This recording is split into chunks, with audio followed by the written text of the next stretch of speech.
I'm Ronnie, and you're listening to Clean With Me, the podcast where I walk you through cleaning your house step by step. Thanks for joining me. In today's episode, I'm going to talk you through 15 straight minutes of picking up your house.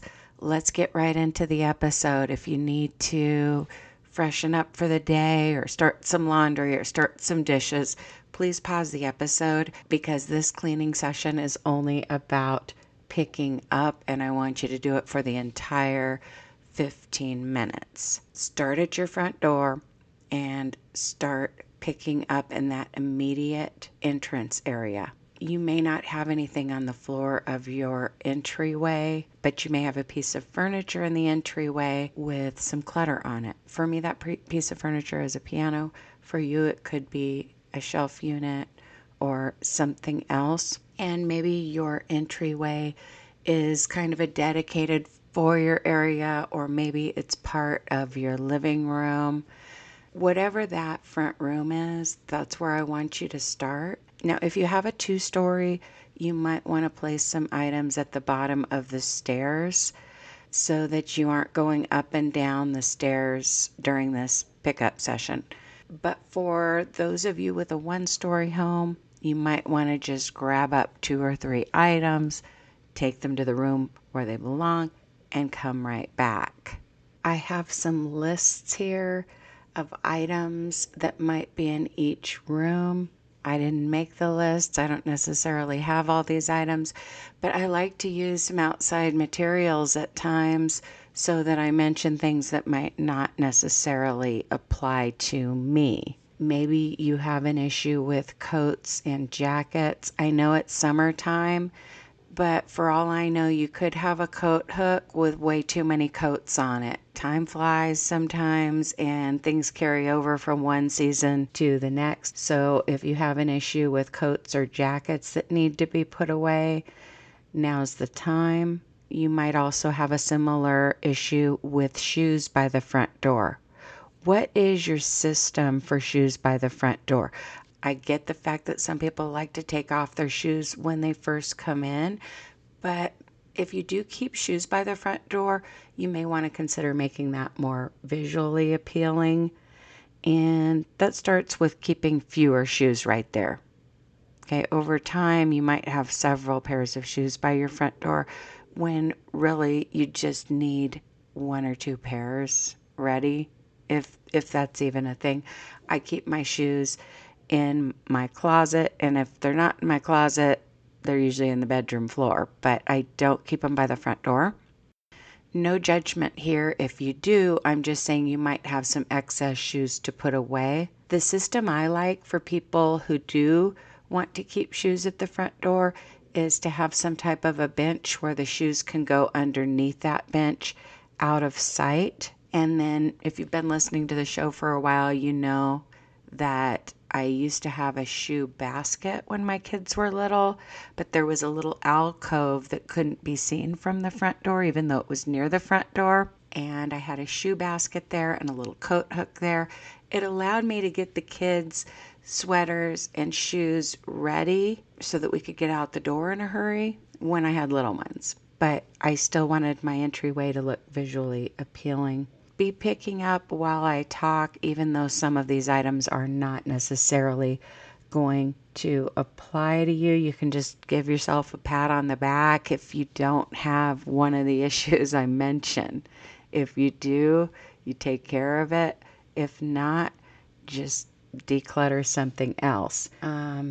Book bags, purses. Some of you, your kids have already gone back to school. I was surprised to find out that some schools even start in July. So maybe you need a system for book bags or backpacks. I know some families have little cubbies, and cubbies don't necessarily have to look like what you would see in a school or preschool. It's okay if they do. That's the image that sometimes comes to mind. But I've seen people with nice looking wooden cubicles painted white, and that's where their kids put their backpacks to get them ready to head out the door for school. So that's something to consider while you're straightening things up. Athletic gear is another thing that might fit into a cubby depending on what it is. Umbrellas. If you live in an area where it rains a lot, you might need a place for umbrellas by your front door. I've seen containers where people get umbrellas. Some people like to keep a Louisville Slugger in that container just for security reasons, self-defense reasons. And you want that contained. Be picking up your entryway and or front room while I talk. Another important thing is your keys. Do you have a key rack? Some of you need a key rack hanging on the wall to make sure that your keys are out of reach of toddlers so that they don't get misplaced. But maybe you have a tall piece of furniture where you can just put a little bowl or a tray of some kind and then just get in the habit of placing your keys there. Maybe you keep your keys in your purse. If that's the case, put your purse somewhere. And you may be thinking, oh, I take my purse all over the house because I keep my makeup in there and this and that. I encourage you over time to have another place to do your makeup and another set of makeup. It's a personal preference, of course. I like to have some makeup in my bathroom drawer and then also in my purse for getting ready on the go when someone else is driving, of course. And then the third place is at my desk. And these don't have to be 2 or 3 complete sets of makeup. Maybe you put on fewer products when you're in the car versus when you're at your vanity or desk versus when you're in the bathroom. But having different makeup that you use at home versus what you keep in your purse allows you to keep your purse in the same spot. If you do want to move your purse all over the house throughout the day, I recommend carrying a larger one. I have found that whenever I downsize to a tiny purse, it gets misplaced. So just a thought there. Basically, the piano bench is my launch pad. If I have a package I'm going to mail, it's on the back of the piano. And I'm mentioning my piano. I realize not everybody has a piano right by their front door, but you've got a launch pad of sorts, I would assume. So for me, when I'm getting ready, I like to put things there. I do it before I'm completely ready because my thinking on getting out the door faster is the most important thing is that I have my purse, my keys, and whatever else I need to bring with me, whether that's a lunch, a tote bag, a package I'm going to be mailing. So I get those items ready and then I go back to primping or whatever. When I was a teenager, I hated that word when my parents would be like, stop primping. I'd be like, I'm not primping. But I probably was primping. By now, your immediate front entrance is clear and possibly your living room, but you may still need to pick up the living room floor and straighten those couch cushions. You'd be surprised how quickly this can go if you just keep moving. Don't forget to clear the items off of your side tables and coffee table.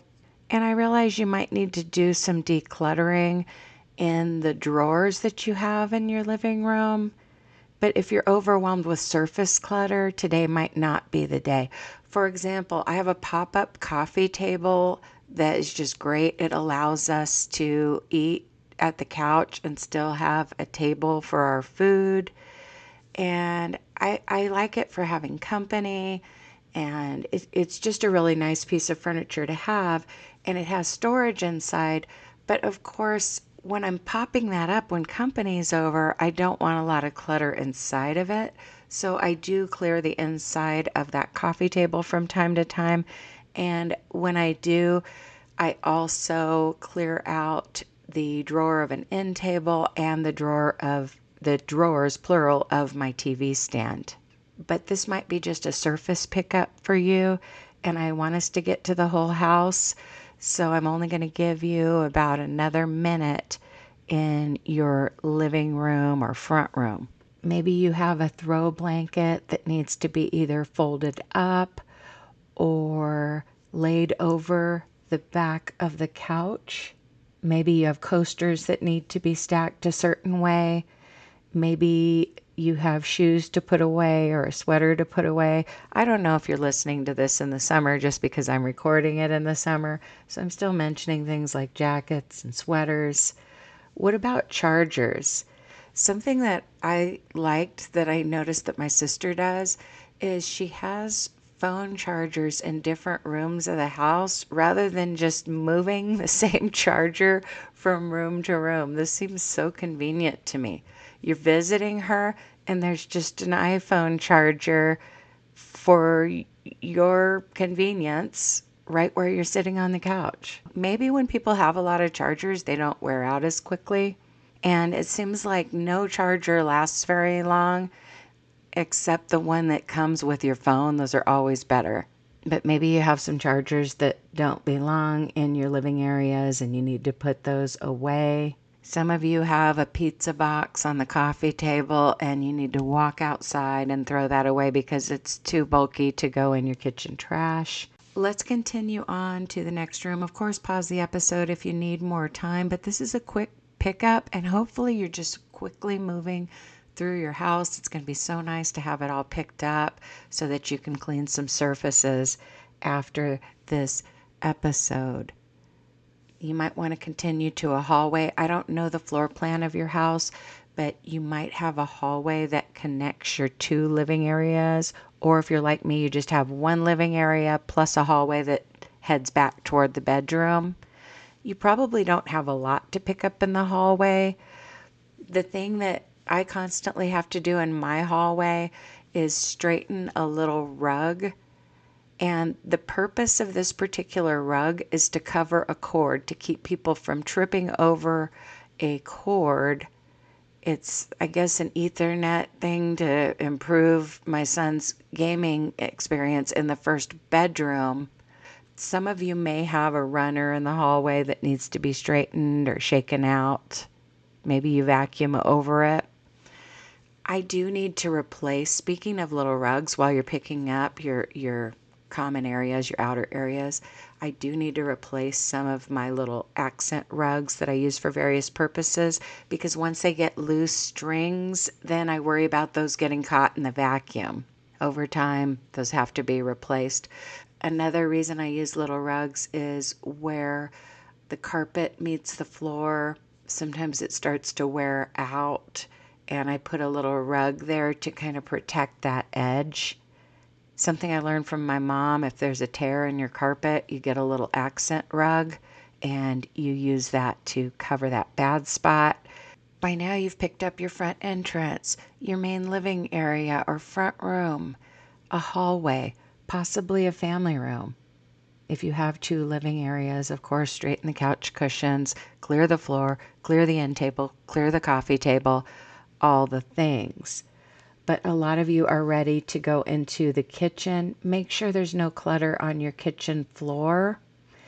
And as part of the pickup, I want you to move any dirty dishes over to the sink area. Either place them in the sink or next to the sink. I like to put my glasses next to the sink and put the other items in the sink. Okay, maybe you're clearing off a kitchen table or dining room table. Maybe you need to quickly gather dishes from around the house and get them to the sink area. Or maybe all of your work is in the kitchen and you just need to kind of consolidate the mess and get those dishes over to the sink so that your kitchen looks generally tidy even before you start to wash your dishes after this episode. It just does something positive psychologically when you consolidate the mess and you make a room look less visually overwhelming. I mean, it takes very little effort to clear some clutter off of your kitchen countertops, put the seasonings away, throw away some trash, and get the dishes into the sink. It doesn't seem like a big deal, but you're going to feel less overwhelmed when you go into the kitchen later to clean it. This next one's only going to take a couple minutes. I want you to go into a bathroom that you're responsible for, whichever bathroom needs it. You know, you could be responsible for all of your bathrooms, but go into a bathroom, pick up the floor, pick up towels and dirty laundry that ended up on the floor, bend down, look for makeup that maybe fell on the floor and rolled. Make sure that floor is clear, and take out the wastebasket if it's getting full or worse, overflowing. If it only takes a second to pick up your bathroom floor or there's nothing on your bathroom floor, turn your attention to the bathroom countertop. I call this straightening a bathroom. I will often tell my kids, go straighten up the bathroom. Even when it's not a day that we're deep cleaning the bathroom, we want it straightened. And sometimes items are getting piled on the vanity area and they need to be dealt with. This does not take long at all. You're probably already done. Let's move to a bedroom that you're responsible for. It's probably your own bedroom, but if your bedroom's generally tidy and maybe a kid bedroom is a mess, work in there. Obviously, kids should be taught to clean their own rooms, but when they're little, we're doing a lot of the work for them. Whichever room you're working in, quickly make the bed and start picking up the floor. While you're doing that, I'll just say I have a lot of episodes for cleaning a bedroom that go into the clutter that's accumulating around the edges of your room, or the clothes that are starting to overflow out of your drawers or closet. I realize there might be some problems in your room that call for a longer cleaning session, but right now I want you to just generally tidy it up. Think getting it vacuum ready or sweep ready. You make the bed, you put the shoes in the closet, you put the dirty clothes into the hamper. Maybe there's something clean that you do drape over a chair for now, but you want to get the floor cleared. Again, you can do a complete overhaul in a future cleaning session. For example, I recently had to reach under my bed with a broom and pull stuff out that one of our dogs drags under the bed. That particular dog doesn't even hang out in our room, but at some point she sneaks in here and takes paper plates and water bottles, empty water bottles, and drags them under the bed to like the middle where I can't reach them, and I have to pull those out with a broomstick. That's something for a deeper cleaning session. I did do an overhaul in my room a couple days ago, but you're just getting the floor picked up, and it doesn't take as long as you think to get a bedroom vacuum ready when you don't get sidetracked by maybe a laundry pile in the corner or clutter on a dresser or something like that. You always start with the floor first and then move up to those upper surfaces. Anyway, I'm out of time. I have a teacher training to go to today. For those of you who are new to the show, I work at a school a couple days a week. I have a training today. I'm excited to get ready and go to that. So I'm going to go ahead and wrap this up. But I hope that this helped you get your house picked up and get that pre-clean done so that you can do your dishes and deep clean a bathroom or whatever it is you need to do today. Special thanks to my financial supporters who support the show either on Patreon, Apple Podcasts, or some other place. I appreciate each and every one of you. And as always, happy cleaning. I'll talk to you in the next episode.